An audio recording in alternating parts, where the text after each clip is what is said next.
legislature who are here as well. Thank you, members of our senior staff and cabinet and others from the AG's office. Thank you for joining us. We especially like to thank members of the media who are here with us. As you all know, we've spoken about this several times. Over the past year, we've learned more from social scientists and experts about how social media is affecting and impacting our kids, and the links between social media and the high rates of anxiety, depression, and self-harm that we're seeing in children and teens. What we've learned is sobering and startling. Excessive social media use has been linked to sleep problems, attention problems, and feelings of exclusion among teenagers. Teens who spend more than 3 hours per day on social media, which by the way is almost all of them, face double the risk of experiencing poor mental health outcomes. Nearly half of teens ages 13 to 17 said using social media makes them feel worse. Almost 60% of teenage girls say they've been contacted by a stranger on social media platforms in ways that make them feel uncomfortable, and more than 60% of teens are regularly exposed to hate-based content. Now, this led Utah in a direction of putting social media companies on notice that the harms to children need to stop. We've signed landmark legislation requiring social media companies to prioritize children's safety over profits. Again, I want to thank our legislators who have been so engaged in this and leading the nation when it comes to legislation that protects our teens. In addition, we've launched a full-scale public awareness campaign about the destructive effects of social media, which you can find at socialharms.utah.gov. But there's much more to do. As we've said previously, we will be using our existing laws where appropriate to hold social media companies accountable for the harms caused to our children and youth. Today, we are doing just that. Earlier this morning, the state of Utah filed a lawsuit against TikTok after a lengthy and ongoing investigation. Attorney General Reyes will go into more detail about the lawsuit, which seeks to hold TikTok accountable for its misrepresentations regarding the safety of its platform for children, the harms of its addictive algorithms, and its misrepresentations about its enmeshments with ByteDance. Make no mistake that Utah will continue to lead out to protect children from the harms of social media. And this is not a partisan issue. From the President of the United States, to members of Congress, to the U.S. Surgeon General, to experts across the country, more and more every day are recognizing the negative impact social media is having on our children. We will not stand by while these companies fail to take adequate, meaningful action to protect our children. We will prevail in holding social media companies accountable by any means necessary. I want to thank again the Attorney General Reyes and his team for their great work. I want to thank Margaret Bussey and the Department of Commerce and her team for their incredible work on this issue as well. The state's outside counsel, Edelson PC, and many others for their diligence in crafting such a persuasive case against TikTok. With that, Attorney General Reyes, the microphone is now yours to outline the legal arguments. Thank you. I don't mind at all. Please. Want to join us up here? You guys have done the heavy lifting.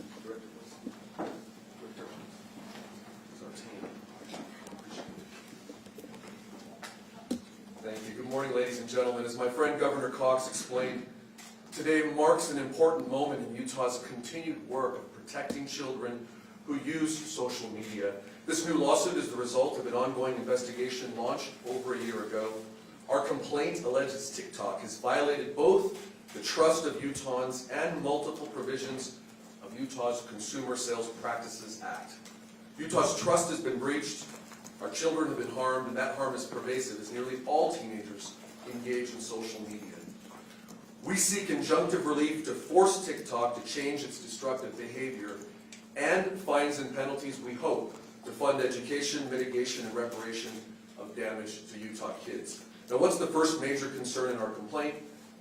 TikTok's algorithm intentionally creates an addiction that unconscionably targets our kids. TikTok designs and deploys an algorithm and features that spoon-feed kids endless, highly curated content from which our children struggle to disengage. TikTok designed these features to mimic a cruel slot machine that hooks kids' attention and does not let them go. Even worse, TikTok has trained its computer program to continuously learn how to better manipulate our kids, to stay on the app for too long, and to return to the app as often as possible. Most adults can't resist this. Our kids stand no chance. Our lawsuit targets TikTok's own actions and their designs, so no Section 230 defense applies here. The second focus of the complaint, safety and lies. While it targets and manipulates kids, TikTok has lied to parents to create a false sense of security. They've marketed to parents that the app is a safe haven for kids.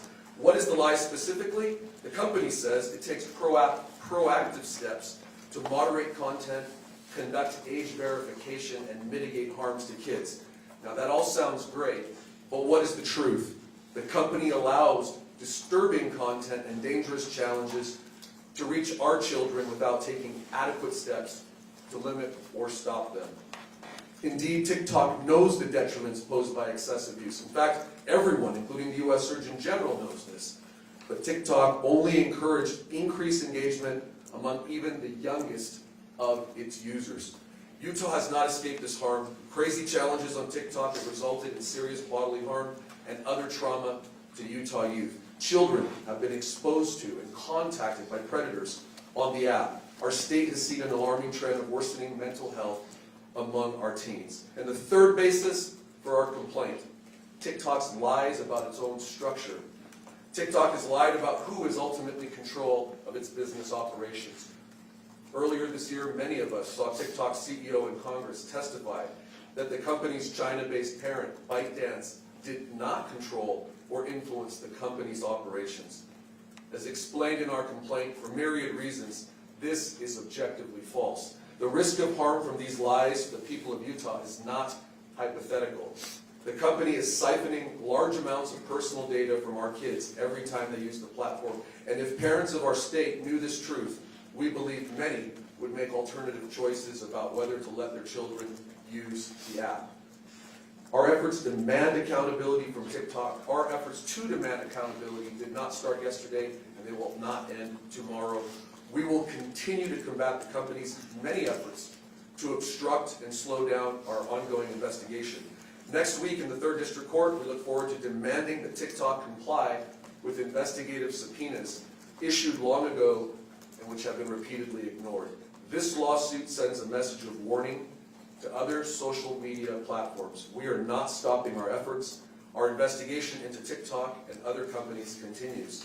And now that I've covered the legal side, I want to summarize my concerns, trying not to be too redundant of what Governor Cox already covered. Many of you know the battles and successes the state of Utah has had fighting opioid manufacturers and distributors. To me, social media and opioids share many destructive commonalities. Like opioids, we've been lied to. What TikTok releases into our homes was marketed as being safe, but is highly addictive. It is very dangerous to our kids and extremely profitable to the company. TikTok has become the Purdue Pharma of the technology world. Now, I come from a tech background, so I know innovation can lessen suffering and better our lives. Sadly, TikTok has leveraged its tech to do just the opposite when it comes to America's children. On multiple levels, TikTok is endangering the health, safety, and development of our youth. Over the past year, our investigation has uncovered that TikTok has knowingly enticed innocent and impressionable children into a vortex of catastrophic online dangers. It is an immediate and unrelenting threat we felt must be met with a swift and bold response. Hopefully, this lawsuit will not only change behaviors at TikTok, but give hope to concerned and frustrated parents and liberate some of the many children caught in a cycle of addiction and diminished health and safety. In conclusion, my top priority is protecting our children in Utah. TikTok tells parents its app is safe and is happy to talk about safeguards. I'm tired of talk. I believe Governor Cox is tired of talk. We're tired of TikTok lying to parents. We're tired of our kids losing their innocence and even their lives addicted to the dark side of social media. So, once again, this lawsuit is our escalation of a battle for the hearts and minds of our sons and daughters. We have a compelling case, against TikTok. Our kids are absolutely worth the fight. Thank you, Governor Cox. Thank you, Director Bussey, Director Haas, for you and your teams, the Department of Commerce and the Division of Consumer Protection, for your collaboration with my Solicitor General, Melissa Holyoke, our AAG, Doug Crapo, and the rest of my team in our joint efforts to empower Utah parents and protect Utah children. Thank you. Happy to take any questions. So, can someone please tell me, what is it explicitly that TikTok has done that has violated the law? What have they done that has broken the law that justifies the litigation? Because you opt into these platforms, you hit accept, there are terms of service. So, I guess, what's specifically illegal? The deception, Ben, is what we're focused on. It's promising parents that they're taking measures to protect our kids, not following up on those measures and doing the opposite. In fact, employing devices and designs of their own creation, we're not talking about others, to lure and keep our children hooked to their product and service while they monetize it a number of different ways. That's the crux of one of the deceptions. The other deception is not being forthright about who actually controls and governs the operations of TikTok. Now, we believe that their actions are unconscionable, so under the statute, that's one of the basis. The deception is there, and the harm is immeasurable. Governor Cox covered it very well, and we could have both gone on for a lot longer about the damage. Other questions? You say that you're seeking injunction relief. What's your end goal with this lawsuit?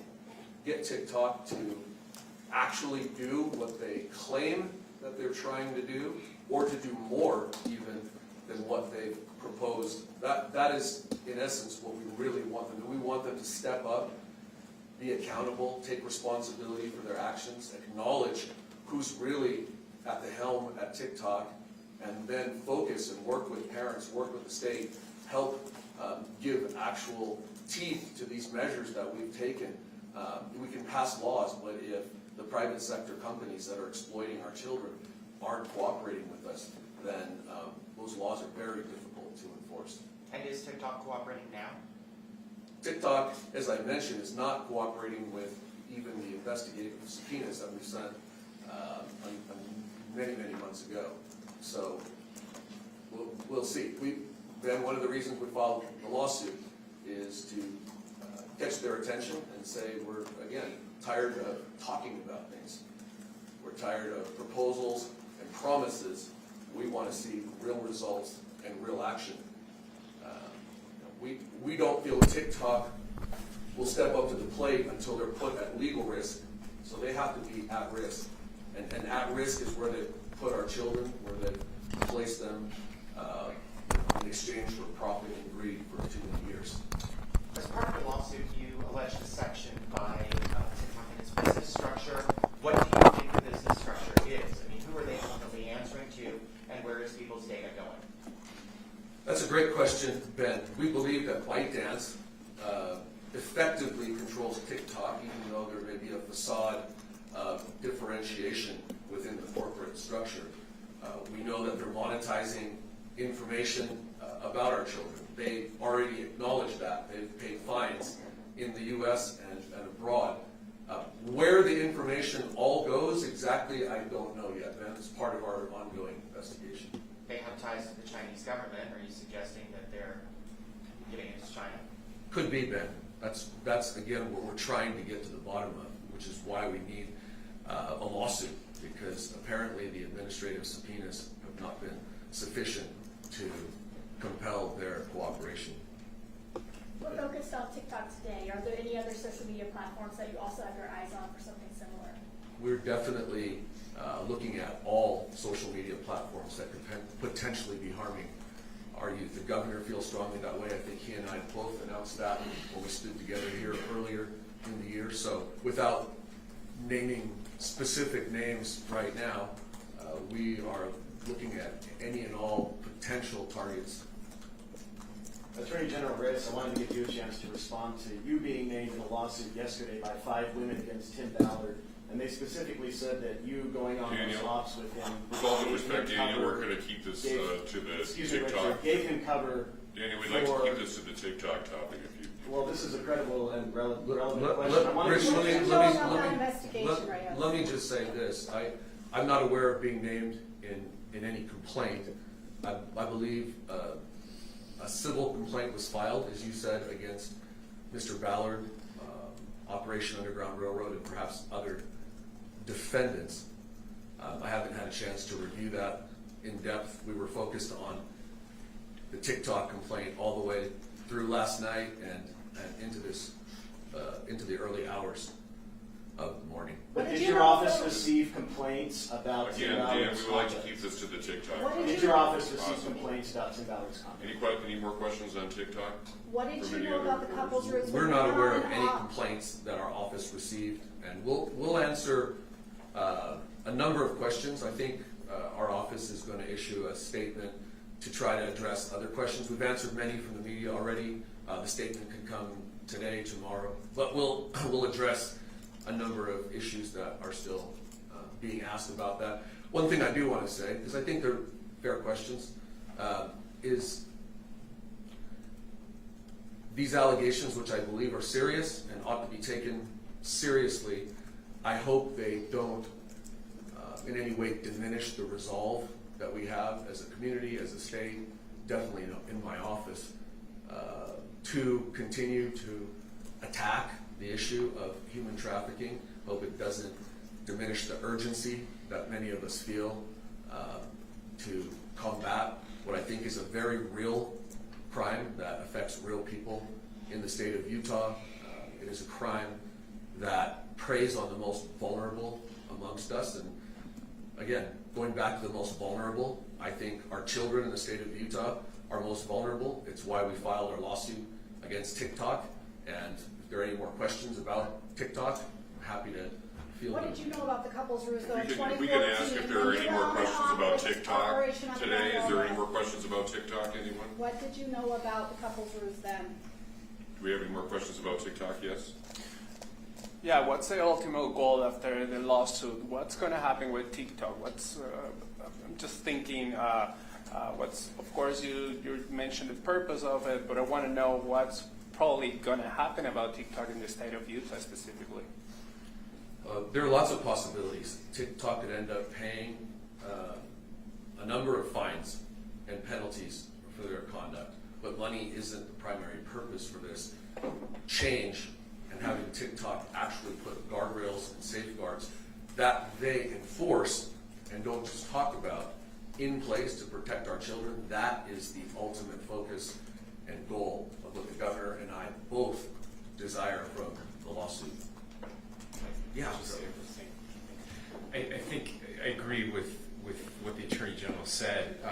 Well, ultimately, what we want is to seriously get the attention of these companies. I'm glad the Attorney General brought up the opioid settlements. Sadly, it took multi-billion-dollar settlements to get the attention of these mega corporations to do the right thing and to start being honest about their products and putting real safeguards in place. That's really what we're trying to accomplish here. Again, not just with TikTok, but with every social media company. They have the ability right now, the technology exists to create accounts for our kids without violating privacy, without causing any harm, without any First Amendment violations. They can create products that don't get our kids addicted, that don't expose them to harmful materials at very little cost to them. But the problem is right now there's no cost to them to keep doing what they're doing. And so unless and until we impose a severe cost on them as a society, they're going to keep doing this. I'm still shocked by some of the pushback. There's very little pushback on this, but it does come from certain corners. People that are willfully ignoring the death and destruction that is happening, especially among our kids. Let's be honest, it's happening among adults too. There's no question it's happening among adults. but our focus right now is on young people whose brains are not fully developed. And these companies are very well of what they're doing. And so we believe this is the first. We believe that other states will follow, as we're seeing that there will be, over time, people will begin to wake up to what's happening around us. We'll look back on this and deeply regret that we didn't do this sooner. It's one of my regrets that we didn't do this 4 or 5 years ago, but the second best time to do it is today, and that's why we filed. And more of a philosophical question, Sure. Governor, then. Is this just the new big tobacco lawsuit, the new big opioid lawsuit? Yes. So is this just Yeah, I a certainly strategy hope- I to certainly get hope money it out is. of them? Well, again, the tobacco lawsuits and the opioid lawsuits were not just to get money out of them. Then, again, it's the language they respond to. Giving money caused them to change their marketing practices, caused them to change the way they develop their products. And so this is not trying to get a windfall for the state. Although when we do, we can use that to try to correct some of the damage. The reasons the court awarded those, and the reason those settlements took place were because of damage that had been done to people because of deception and lies. The tobacco companies knew their products were harming people, and they hid that research. The opioid companies knew that their products were addicted, and they hid that research, or pretended they weren't. The social media companies know that their products are addictive and causing harm, and we've had leaks from some of them where they knew this, and they've tried to hide the research. And so there are absolutely parallels, and if that means, if the only way we can get their attention is that they end up paying billions of dollars to correct some of the damage they've done, it doesn't bring back our kids, it doesn't bring back their innocence, but it's certainly better than nothing, and nothing is what we're getting from them so far, just platitudes and lies. Governor, is there an estimate of how much this is going to cost taxpayers? I don't know that we have an exact estimate of that. I don't know if anybody on your team wants to. Well, no, but we have engaged outside counsel on a contingency basis, so we expect that some of the proceeds from this litigation would pay for that. But of course, there is the resources, no upfront costs, apart from the resources of the Attorney General's office that we're doing right now, and the Consumer Protection Division. One more General question. Holyoke, why outside counsel? Yeah, Why not the AG's office itself? Yeah. This is a really complicated case, obviously, and as we've seen across the nation, these are complicated cases. We're very intensive resources regarding resources and what is necessary here. But we also, when we issued the RFP for outside counsel, it was to look not just at TikTok, but other potential targets, and to really explore all potential litigation and challenges that we can bring, and legal challenges we can bring against these companies. Yeah, but I think it's important to note that with the two cases you mentioned before, with opioids and with big tobacco, a similar pattern was followed. These are huge, and I think you have to understand too the resources that are on the other side of this. We're talking now about some of the largest corporations in the world. They certainly have armies of attorneys that they will be using, and so we have some of the best attorneys in the world right here in the Attorney General's office. But they have their hands full with lots of other work that's happening here, and for something this big, we're going to need some outside help as well. Okay. Thanks, everyone. We appreciate, again, your attention to this very important issue, and we look forward to getting you more information as this case and others progress. Thank you. Thank you.